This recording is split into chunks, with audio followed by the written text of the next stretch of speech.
Good morning guys. हम microbiology में virology को स्टार्ट किया हुआ था। तो आज हमारा जो टॉपिक है वो है डेंगू फीवर, जो कि अभी सीज़न भी है। तो इसमें बहुत ज़्यादा कॉमन है और बहुत ज़्यादा केसेस आ रहे हैं आजकल। तो उनमें डेंगू फीवर हमारे पास एजेंट हमारे पास के RNA envelope virus, flavi virus भी इसको नाम देते हैं, या अरबो वायरस भी नाम देते हैं इसको। इसकी 4 सब टाइप है हमारे पास, 4 सीरोटाइप्स और एक एमर्जिंग सोर्स इन्फेक्टेड पर्सन हो सकता है, या फिर वेक्टर बॉर्न इन्फेक्शन भी हो सकता है। वेक्टर बॉर्न इन्फेक्शन मतलब यानी मॉस्किटो वगैरह जो है ना वो इन्वॉल्व हो सकती है। एडीज़ मॉस्किटो फीमेल, इसके अंदर हमारे पास बहुत ज़्यादा कॉमन है एजिप्टी या एल्बो पिक्टस, ये दो इसके सब टाइप हैं आगे। Aedes mosquito female. Incubation period 3 to 14 days, average 5 to 6 days। Period of infectivity first 5 days of illness, पहले 5 दिन जो है ना, ये 5 से 7 दिन जो होते हैं ना वो इलनेस के होते हैं।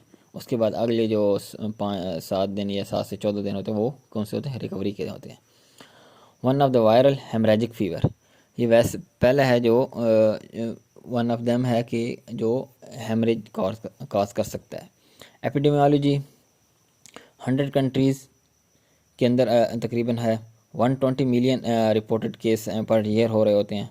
Global pandemic, it is a global pandemic. Pakistan के अंदर तो मोस्टली जिनको डेंगू होता है कोई वो केसेस रिपोर्ट नहीं हो रहे थे, तो लेकिन ये ग्लोबली तकरीबन 120 मिलियन रिपोर्टेड केसेस हैं। Biggest global pandemic infection disease है on the huge geographical area. अच्छा जी, इसकी हिस्ट्री अब अगर देखें तो फर्स्ट एपिडेमिक जो है हमारे पास डेंगू का आया था 1988 के अंदर। कहाँ पे? ईस्ट एशिया के अंदर, थाईलैंड, मलेशिया या इंडोनेशिया वगैरह इनके अंदर। फिर हमारे पास आया साउथ एशिया के अंदर 2003 के अंदर श्रीलंका में, फिर इंडिया में 2005 में, पाकिस्तान में 2006 में, और लाहौर के अंदर 2009 में, कराची और सवात एरी में आया था। अच्छा जी, ये जो वायरस है ना तकरीबन 1900 से लेके अप टू तक 2219 वायरसेस आ चुके हैं। क्यों कि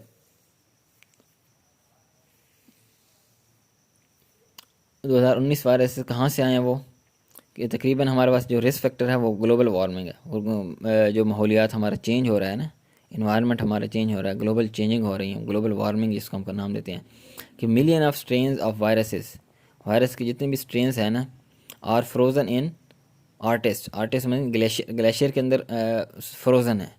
लेकिन जब ग्लोबल वार्मिंग की वजह से ग्लेशियर पिघल रहे होते हैं तो उनकी वजह से जो वायरस के जो स्ट्रेन है ना वो आ रहे होते हैं। एसोसिएटेड विद डेंगू वायरस हमारा मोस्टली जो है ना एसोसिएटेड विद पीक सीज़न, कौन सा? स्प्रिंग और समर, 15 अप्रैल टू 15 अक्टूबर। लेकिन ये बुक के अंदर इस तरह है, लेकिन नॉर्मली जो हम केस भी देख रहे होते हैं इवन के नवंबर दिसंबर के अंदर भी केसेस आ रहे होते हैं हमारे पास। अच्छा, this virus is unable to replicate less than 25, क्यों इस सीज़न में 15 अप्रैल टू 15 अक्टूबर? क्योंकि ये जो वायरस है ना ये रेप्लिकेट नहीं कर पाता लेस देन 25 डिग्री सेंटीग्रेड पे, और सर्दियों के अंदर टेम्परेचर कम हो जाता है तो इस पे वो रेप्लिकेट नहीं कर पाता, अनएबल टू ट्रांसमिट वायरस। लेकिन ये बुक के हिसाब से, लेकिन नॉर्मली अगर आप कैसे तो आपको नवंबर दिसंबर के अंदर भी डेंगू के केसेस नज़र आ रहे होते हैं, इवन कि जब टेम्परेचर लेस देन 25 भी हो। अच्छा, आउटकम क्या है आप डेंगू फीवर? 90 to 95% एसिम्टोमेटिक होगा स्पेशली चिल्ड्रन के अंदर, और 5 to 10% हमारे पास क्या है? सिम्टोमेटिक। और सिम्टोमेटिक के अंदर भी हमारे पास वही फ्लू लाइक इलनेस आ जाएगी, कफ हो जाएगी थोड़ी सी, या फिर फीवर वगैरह, ये सारा कुछ हो जाएंगे। अच्छा जी, क्लासिकल डेंगू फीवर, जब भी कोई आपके पास आएगा क्लासिक डेंगू फीवर के साथ आपने क्या देखना है? Classical swimming fevers, chills and rigors होंगे, बोन ब्रेक फीवर होगा। अब बोन ब्रेक फीवर हो सकता है या तो फिर हेमरेज के साथ होगा या फिर विदाउट हेमरेज के साथ होगा। विद हेमरेज के साथ हुआ तो नोज ब्लीड हो सकती है या गम ब्लीड हो सकती है, जिसका हम क्या नाम देते हैं? Dengue haemorrhagic fever. फिर डेंगू हेमरेजिक फीवर के बाद पेशेंट शॉक में जा सकता है या विदाउट शॉक होगा। विदाउट शॉक हो सकता है या विद शॉक। विद शॉक के साथ होगा तो हमारे पास शॉक के हम पता है तो कौन से फीचर होते हैं कि डिक्रीज पल्स रेट होगा, टैकीकार्डिया के साथ पेशेंट जाएगा, हाइपोवोलीमिया के साथ जाएगा, संकन आइज होंगे और यूरिन आउटपुट कम हो जाएगा हमारा। अच्छा जी, डेंगू शॉक सिंड्रोम, ये दो हो सकते हैं। अगर यानी एक क्लासिकल डेंगी फीवर पेशेंट आया था, या तो डेंगी हेमरेजिक फीवर में चेंज हो सकता है या फिर डेंगी शॉक सिंड्रोम के अंदर चेंज हो सकता है। ये हम इसकी पैथोलॉजी हम आगे पढ़ेंगे। अब हम सिंपल अभी डेंगी की पैथोलॉजी पैथोजेनेसिस पढ़ते हैं कि वो कैसे इंटर होता है। Pathogenesis, dengue virus enter in circulation, circulation के अंदर इंटर हुआ after skin bite by the female Aedes mosquito via blood stream. Mosquito ने काटा, वेक्टर ने काटा, और वहाँ से वो वेक्टर क्या हुआ, एंटीजन हमारे बॉडीज़ के अंदर या बॉडीज़ के अंदर जाके पहुँच के वहाँ किसको इफ़ेक्ट करेगा, reach bone marrow and स्प्रेस bone marrow. Bone marrow में जाके बोन मैरो को इफेक्ट करता है। तो फिर क्या होगा, हमारे पास कॉन्स्टिट्यूशनल अपसेट, वही फीवर, मलेरिया, एनोरेक्सिया वगैरह। और बोन मैरो को इफेक्ट कर रहा है तो हमारे पास जो बोन मैरो के सेल होते हैं जिनमें हमारे पास प्लेटलेट्स हो गए और WBCs हो गए, और दोनों क्या हो जाते हैं, कम हो जाते हैं। जिसको हम क्या नाम देते हैं, बाईसाइटोपिनिया। बाई मीन दो प्लेटलेट्स और WBC। लेकिन आफ्टर 48 to 72 आवर्स, लेकिन डेंगी के अंदर जब भी आपको डेंगी होगा, इनिशियली आपकी प्लेटलेट्स नहीं ड्रॉप होंगे, इनिशियली आपके WBCs ड्रॉप होंगे। क्यों? क्योंकि WBCs का लाइफ साइकिल जो है हमारे पास 4 डेज़ है, और प्लेटलेट्स का लाइफ साइकिल हमारे पास 7 डेज़ है।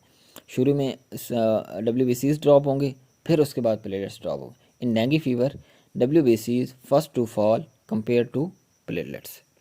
यहाँ तक समझ आ गई? अब हम इनके क्लिनिकल फीचर वगैरह सारा कुछ देखते हैं। अब जब उन्होंने बोन मैरो को स्प्रेस किया, स्प्रेस बोन मैरो, तो हमारे पास क्या हो जाएगा, कॉन्स्टिट्यूशनल अपसेट्स, वही फीवर, मलेरिया, एनोरेक्सिया, बाईसाइटोपिनिया होगा, डिक्रीज WBCs और प्लेटलेट्स वगैरह डाउन होंगे, WBCs फर्स्ट टू फॉल होंगे। लेकिन यहाँ जो प्लेटलेट्स डाउन होते हैं ना, वो क्या कहते हैं कि thrombocytopenia is the very well tolerated phenomena. Thrombocytopenia खुद क्या है, एक वेल टॉलरेटेड फिनोमिना। क्यों? कि आप नॉर्मली जो हमारे पास प्लेटलेट्स होते हैं 1.5 लाख से हमारे पास तकरीबन 4.5 लाख तक होते हैं, और 4.5 लाख तक अगर हों तो वो गिरते गिरते अगर नॉर्मली भी 1000 भी गिर जाएँ, 2000 भी गिर जाएँ, ये हमें आगे पीछे पढ़ते हैं ना, ये यहाँ इधर हम मिस कर गए थे। नॉर्मल प्लेटलेट्स हमारे पास क्या है, 15,000 टू और 1.5 लाख से 4.5 लाख तक हमारे पास हैं पर ml। अवॉइड एंटीबायोटिक्स इन डेंगी। क्यों? एंटीबायोटिक्स के अंदर हम मोस्टली सिर्फ फ्लूइड वगैरह देते हैं या फिर पेनाडोल वगैरह फीवर के लिए देते हैं, एंटीबायोटिक नहीं देते। क्यों? कि एंटीबायोटिक्स प्रेस बोन मैरो। अच्छा जी, माइल्ड ब्लीड के अंदर होगा, यानी नोज़ गम ब्लीड होगी, तो उसके अंदर हमारे पास तब ब्लीड होगी जब लेस देन 20,000 पर ml हमारे पास प्लेटलेट्स रह जाएँ। मतलब अभी 1.5 लाख हैं, 1.5 लाख से 4.5 लाख, 1.5 लाख से कम होते होते होते होते लेस देन 20,000 तक आ जाएँ, तब जाके हमारे पास नोज़ या गम ब्लीड होती है। और मॉडरेट ब्लीड होगी, GIT के अंदर ब्लीड हो सकती है, तो लेस देन 10,000 होंगे तब जाके GIT ब्लीड होगी। सीवियर ब्लीड मतलब ब्रेन हैमरेज या स्ट्रोक वगैरह हो सकता है कि लेस देन 5,000 ml तक रह जाएँ, तब जाके ये ब्लीड होती है। इसलिए कहा जाता है ना कि डेंगी के अंदर जो होती है ना हैमरेज या ब्लीड होती है, वो मोस्टली प्लेटलेट्स की वजह से नहीं होती कि प्लेटलेट्स कम हो रहे हैं। वो प्लेटलेट्स होते हैं लेकिन बहुत कम चांसेस होते हैं कि प्लेटलेट्स के कम की वजह से। क्यों? क्योंकि कहते हैं कि thrombocytopenia is well tolerated phenomena. क्यों वेल टॉलरेटेड फिनोमिना है कि अब 1.5 लाख से 20,000 तक जाएंगे तब जाके आपको नोज़ या गम ब्लीड होगी, या 10,000 तक जाएंगे तब जाके आपको GIT ब्लीड होगी, या 5,000 तक जाएंगे तब जाके आपको हेमरेजिक या शॉक ये सारे स्ट्रोक वगैरह हो सकता है। असल वजह क्या है ब्लीड की, वो हम आगे पढ़ते हैं ये। अच्छा जी, on day 5th to 7th day of illness, ये जो फर्स्ट 7 डेज़ होते हैं ना, 3 to 7 डेज़, ये हमारे पास डे ऑफ इलनेस होते हैं। Formation of anti dinghy IgG और IgM बन रही होती हैं। अब जब 7 डेज़ होते हैं, 7 से 14 डेज़, टोटल इंक्यूबेशन पीरियड क्या है, 3 to 14 डेज़।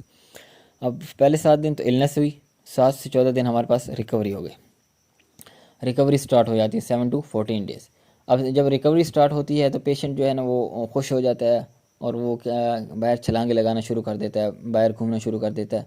लेकिन जब वही रिकवरी जो पीरियड होता है वही हमारे लिए डेंजरस पीरियड भी कहलाता है। क्यों डेंजरस पीरियड? ये होता है ना कि या तो 3 to 7 डेज़ के अंदर ये डेंजरस पीरियड हमारे पास मिनिमम है, और 7 to 14 डेज हमारे पास मैक्सिमम डेंजरस है। क्यों? Time period of maximum protection. इस टाइम में हमें मैक्सिमम प्रोटेक्शन की ज़रूरत होती है। हम अपने रूम में रहें, हम रात को जाली लगा के सोएं, नेट लगा के सोएं, ताकि दूसरा मच्छर हमें ना काटे। क्यों पीरियड ऑफ मैक्सिमम प्रोटेक्शन है? Can cause dinghy haemorrhagic fever या डेंगी शॉक सिंड्रोम, ये दोनों कॉज कर सकते हैं। अब हम उसकी पैथोलॉजी पढ़ते हैं क्यों कर सकते हैं। इस दौरान डेंजरस पीरियड है या रिकवरी पीरियड है, इस दौरान अगर if during this period another serotype infect, कोई और मच्छर ने दोबारा आके काट लिया, कोई और सीरोटाइप्स आ गई उसने दोबारा काट लिया, तो इम्यूनोलॉजिकल डिसऑर्डर हो जाएगा। क्या नॉर्मली क्या होता है कि बॉडी के अंदर जो एंटीबॉडीज़ बनती हैं, बन रही होती हैं किसी के ख़िलाफ़ भी, जब दोबारा कोई वो दोबारा आए ना वही एंटीजन, तो वो एंटीबॉडीज़ उसको डिस्ट्रॉय कर देती हैं। लेकिन इन केस ऑफ डेंगी यहाँ जो एंटीबॉडीज़ बन रही होती हैं वो सिर्फ़ और सिर्फ उसी सीरोटाइप को कंट्रोल कर सकती हैं जिसकी के ख़िलाफ़ एंटीबॉडीज़ बनी हैं। अब जो नई आएगी ना उसके ख़िलाफ़ वो उसकी इम्यूनिटी नहीं होगी या उसको वो डिस्ट्रॉय नहीं कर पाएंगी। लेकिन यहाँ क्या होगा, in if during this period another serotype infect, immunological disorder आ जाएगा। क्या एंटीबॉडीज़ अगेंस्ट फर्स्ट सीरोटाइप, जो पहली एंटी सीरोटाइप के ख़िलाफ़ एंटीबॉडीज़ बन चुकी थी ना, वो क्या करेंगी, now bind with new inter serotype, वो बजाय इसके उसको किल करने के वो उनके साथ बाइंड हो जाएंगी। जब बाइंड हो जाएंगी तो हमें पता है कि formation of antigen antibody complex होगा, जिसको हम क्या नाम देते हैं, हाइपर सेंसिटिविटी 1, 2 एंड 3 था ना, हाइपर सेंसिटिविटी 3 रिएक्शन जो होता है ना, सेंसिटिविटी रिएक्शन 3 वो हो जाएगा, जिसमें एंटीजन और एंटीबॉडीज़ कम्प्लेक्स बनते हैं। डिपोजिशन ऑफ इम्यून कम्प्लेक्स, ये इम्यून कम्प्लेक्स क्या हो जाएंगे, इन वेसल वॉल के अंदर डिपॉजिट हो जाएंगे और एक्टिवेट कम्प्लीमेंट सिस्टम, वेसल के अंदर जाके कम्प्लीमेंट सिस्टम को एक्टिवेट करेंगे और वास्कुलाइटिस कॉज करेंगे, वेसल वॉल की इंजरी करेंगे।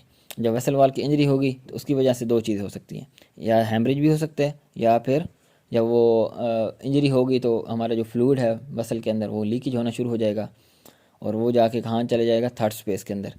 पेरिकार्डियल इफ्यूजन हो सकती है, प्लूरल इफ्यूजन हो सकती है, एसाइटिस हो सकती है, एडिमा हो सकता है, ये सारा कुछ हो सकता है। या दूसरी तरफ क्या हो जा सकता है, हेमरेज हो सकता है, डेंगी हेमरेजिक फीवर हो सकता है।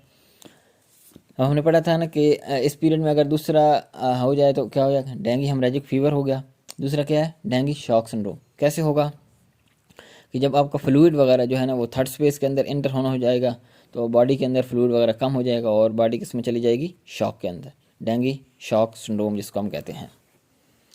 क्लिनिकल फीचर के अंदर पेशेंट आएगा प्रोड्रोमल फेज के साथ, मलेरिया हेडेक के साथ आएगा, फीवर सडन ऑनसेट होगा, हाई ग्रेड फीवर होगा, swinging with chills and rigors होंगे।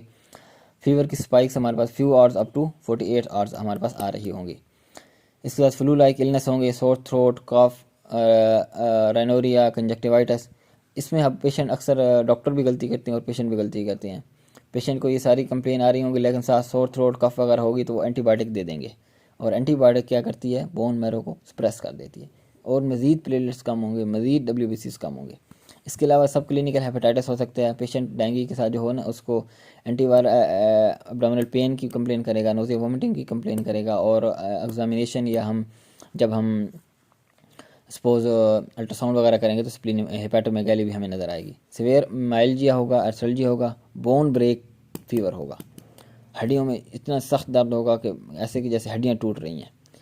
रेट्रो ऑर्बिटल पेन होगा, आँख के पीछे हिस्से में दर्द होगा। 80% हमारे पास स्किन इरप्शंस हो सकती हैं, फ्लैशिंग हो सकती है, मोटलिंग ऑफ स्किन हो सकती है, प्रोराइटिस हो सकता है, itching on hand and feet. अक्सर आप देखेंगे कि डेंगू की फीवर जो है ना वो कहा गया होता है कि हमें इचिंग हो रही है, हमें खारिश हो रही है, और जब खारिश हो रही होती है तो मोस्टली वो रिकवरी की तरफ जा रहे होते हैं।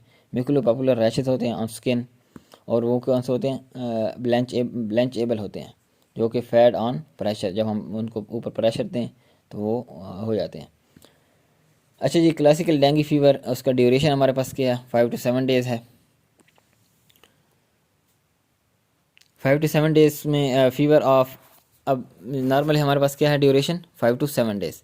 जब भी फीवर आए, fever of more than 2 week, कोई भी पेशेंट कंप्लेन कर रहा हो कि मोर देन 2 वीक ड्यूरेशन, या fever occurring after 2 week of visiting on endemic area can not be dengue fever.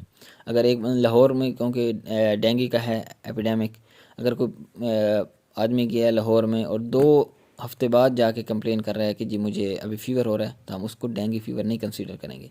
या फिर ऐसा होगा कि कोई पेशेंट आएगा वैसे कहेगा कि मुझे 2 हफ्तों से बुखार है, तो हम उसको भी डेंगू फीवर नहीं करेंगे, क्योंकि इसका ड्यूरेशन क्या है, 5 to 7 डेज़ इलनेस है। इसकी कम्प्लिकेशंस और इन्वेस्टिगेशन ये हम इंशाल्लाह नेक्स्ट लेक्चर में पढ़ेंगे।